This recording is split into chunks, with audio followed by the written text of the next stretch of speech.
જય જવાન, જય કિસાન, જય મુરલીધર। આજે તારીખ 27 11મો મહિનો ને 2025। હવે મિત્રો આપણે આજે વાત કરવાની છે જૂન મહિનાની। આપણે વરસના દેશી મહિનામાં જેઠ મહિનો, પછી ઇંગ્લિશ મહિનામાં જૂન મહિનો અને જૂન મહિનાની તારીખ સાથે, અને આપણે છઠ્ઠા મહિનો, સાતમો મહિનો, આઠમો મહિનો, નવમો મહિનો એ રીતે વિડીયા બનાવી છે। પણ આજે આપણે સ્પેશિયલ બનાવો જૂન મહિનાનો, જેથી આપણા અલગ અલગ વિસ્તારોમાં ખેડૂત ભાઈઓને કોઈક જેઠ મહિનાની ગણતરી કરતા હોય, કોઈક મહિના છઠ્ઠા મહિના, સાતમો મહિના એ રીતે ગણતરી કરતા હોય, અને અમુક ખેડૂત જૂન મહિનો, જુલાઈ મહિનો એ રીતે ગણતરી કરતા હોય। તો બધાને સમજાઈ જાય એ રીતે આપણે માહિતી આપવાની છે।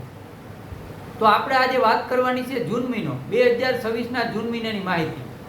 તો જ્યારે આપણે ઉનાળુ પિક કરી તો આપણે તારીખ અગાઉથી આપીએ અને સચોટ તારીખ આપીએ તો આપણે ખેડૂત ભાઈઓને ક્યાંક ને ક્યાંક કામ આવી શકે।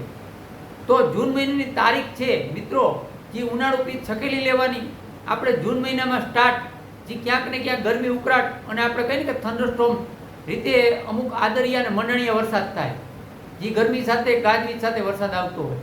તો જૂન મહિનાની 2 તારીખથી 7 તારીખનો રાઉન્ડ છે એ છૂટો છવાયો હશે। 2 તારીખ જૂન મહિનાની 2 તારીખથી 7 તારીખમાં છૂટો છવાયો સીમિત વિસ્તાર પૂરતો ગરમી ઉકળાટ સાથે મંડાણીઓ, ગાજવીજ અને આદરીયો વરસાદ હશે। પછી 8 થી 14ની અંદર, 8 તારીખથી 14 તારીખની અંદર સૌરાષ્ટ્રના અને દક્ષિણ ગુજરાતના 30-40% વિસ્તારમાં વાવણી થઈ જશે।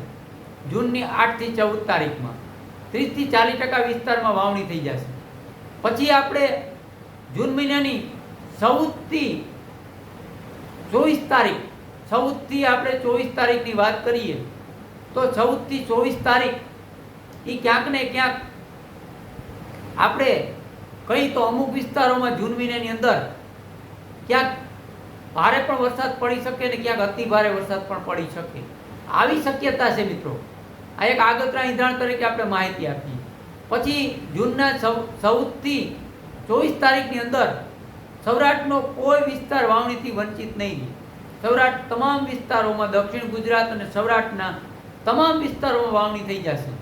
સાથે મધ્ય ગુજરાત, ઉત્તર ગુજરાત અને કચ્છના પણ ઘણા વિસ્તારો હશે, તેમાં વાવણી થઈ જાય। પણ મધ્ય ગુજરાત અને ઉત્તર ગુજરાત અને કચ્છના અમુક વિસ્તાર, તેમાં છૂટો છવાયો વાવણીનો વરસાદ થશે।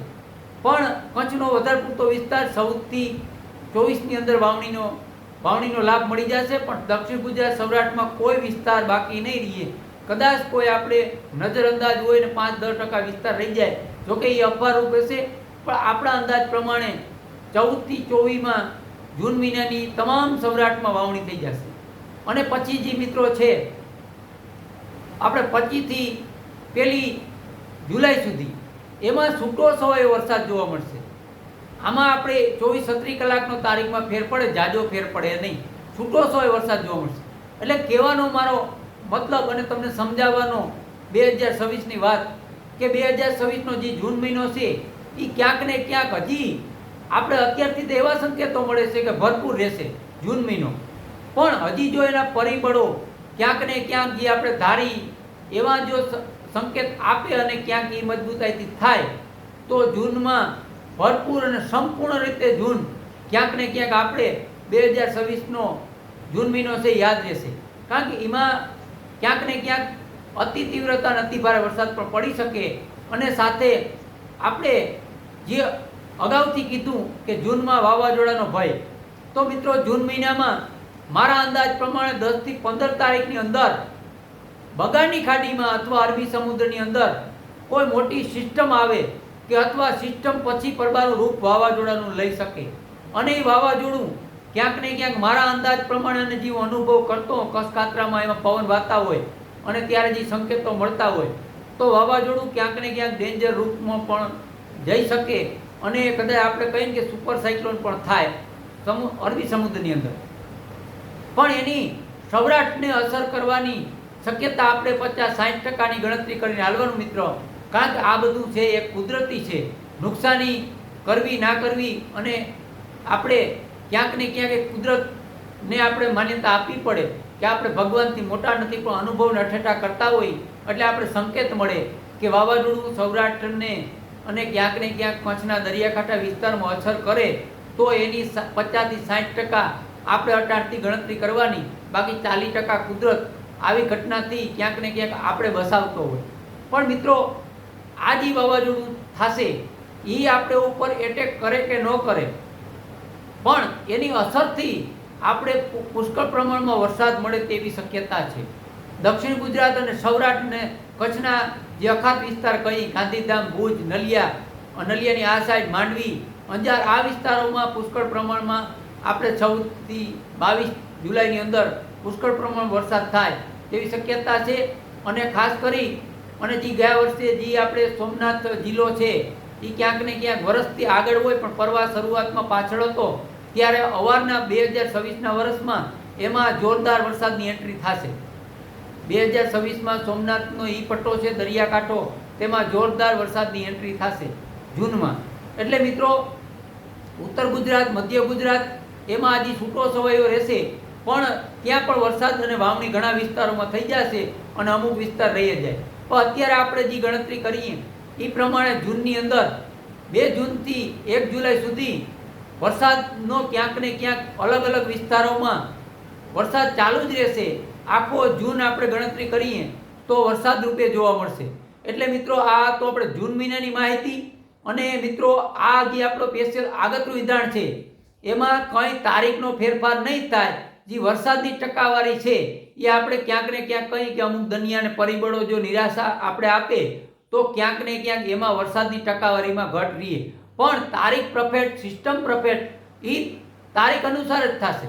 જે આપણે તારીખ આપી પણ એમાં ફેરફાર કેટલો પડે કે આપણે જેટલો વરસાદ ધારતા હોય એટલો ન પડે, ઓછો વરસાદ પડે કે વધારે વરસાદ પડે, એ ફેરફાર થશે. બાકી તારીખ પરફેક્ટ 2 જૂનથી માંડી અને 1 જુલાઈ સુધી આમ ગણતરી કરી તો 1 મહિનો પૂરેપૂરો 30 મહિનો છે એ આપણે દક્ષિણ ગુજરાત અને સૌરાષ્ટ્ર એમને ક્યાંક ને ક્યાંક વરસાદી માહોલ વચ્ચે રહેશે. તો 1-2 દિવસ કદાચ વચમાં કદાચ આપણે જે આ તારીખો આપી તમને એમાં 1-2 દિવસ અમુક વિસ્તારોમાં ઓછું હોય તો બીજા વિસ્તારમાં વધારે હોય. પણ 14 થી 24 જૂન છે તેમાં તો મારા અંદાજ પ્રમાણે માહોલ ક્લિયર જ રહે, કારણ કે સિસ્ટમ જે અરબી સમુદ્રમાં હશે એ મોટે પાયે સિસ્ટમ હશે, એની અસર આપણે મળશે અને ક્યાંક ને ક્યાંક આપણે આગાહીકારોને ગુમરાહ કરશે. પણ જો એ વાવાઝોડું બનશે અને અટાણથી મિત્રો એક કોશિશ અને પ્રયત્ન કરું કે જો લેન્ડફોલ કરે તો આપણા સૌરાષ્ટ્રની અંદર મારા અંદાજ પ્રમાણે કે 20 તારીખની આસપાસ લેન્ડફોલ કરી શકે, આવી એક શક્યતા. મિત્રો હું ભગવાનથી મોટો નથી પણ અનુભવ દેશી કસકાતરાનો આપણા પૂર્વજો આગળ શીખી અને કસકાતરા બંધાતા હોય, પવનની દિશા રાતને દી જાગી અને મહેનત કરતો કે આ દિશાનો પવન વાગતો હોય તો આવી ઘટના બનતી હોય.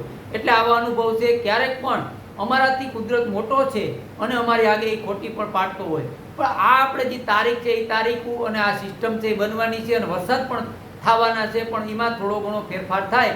તારીખમાં જાજો ફેરફાર નહીં થાય, તારીખ પરફેક્ટ રહે. આ તારીખ અનુસાર તમને આગાહી મળશે. પછી મિત્રો જુલાઈની વાત છે એ આપણે જુલાઈનો પણ એક વિડીયો બનાવશું. અત્યારે જૂન મહિનાનો 2026નો આપણે માહિતી આપી મિત્રો, અને આગળ પણ આપણે એવો પ્રયત્ન કરી તમને માહિતી આપતા રહેશું. એટલે આ હતી આખા જૂનની માહિતી. એટલે ઉનાળુ પિત્ત કરવું હોય એ મિત્રો આપણે જૂનની 5 તારીખ સુધી અથવા 1 તારીખ સુધીમાં ઉનાળુ પિત્ત સકેલી લેવા આવી ટાર્ગેટથી વાવેતર કરવા જોઈએ. પણ ખાસ મિત્રો મારા ખેડૂત ચેનલ દ્વારા માધ્યમથી તમને એક હું સમજાવું કે કોઈ પણ આગાહીકાર કોઈ પણ મહેનત કરતો હોય એક તાણ રૂપે આપતો હોય, જેથી કરતાં આપણે કોઈ વાવેતર ફેરવવું ના જોઈએ, જેથી કરતાં આપણે કોઈ નુકસાની ના થાય. કુદરતી ઘટના છે એ બનવાની છે, પણ એ આપણે જે ખેડૂતના દીકરા છે આપણે જે વાવતા હોય અને કરતા હોય એ કુદરત પણ આપણું ક્યાંક ને ક્યાંક ધ્યાન રાખતો હોય. એટલે આપણે વાવેતર છે એ આપણે કોઈ જાતનું ફેરફાર ના. હા, આપણા આગળ તારીખ પાકી હોય તો આપણે એવું આયોજન કરીએ કે છેલ્લે આ તારીખ પહેલાં આપણે આ બધું હાચવી લેવું. એટલે આ તારીખ આપવાનો ઉદય આપણો એ છે. એથી વાવેતરનો કોઈ ફેરફાર ના કરવો. હું પોતે પણ ઉનાળુ પિત્ત કરવાનો છું શિયાળુ પિત્ત પછી. એટલે મિત્રો આવી નવી માહિતી ખેડૂત ચેનલમાં આપતો રહે, અને કોઈ પણ મિત્રોને અસમજ ઊભી થાય તો આપણા નંબર તમારી આગળ છે, મને ફોન કરી અને માહિતી મેળવી શકો. હવે આ વિડીયો આપણે પૂરો કરી. જય જવાન, જય કિસાન, જય મુરલીધર.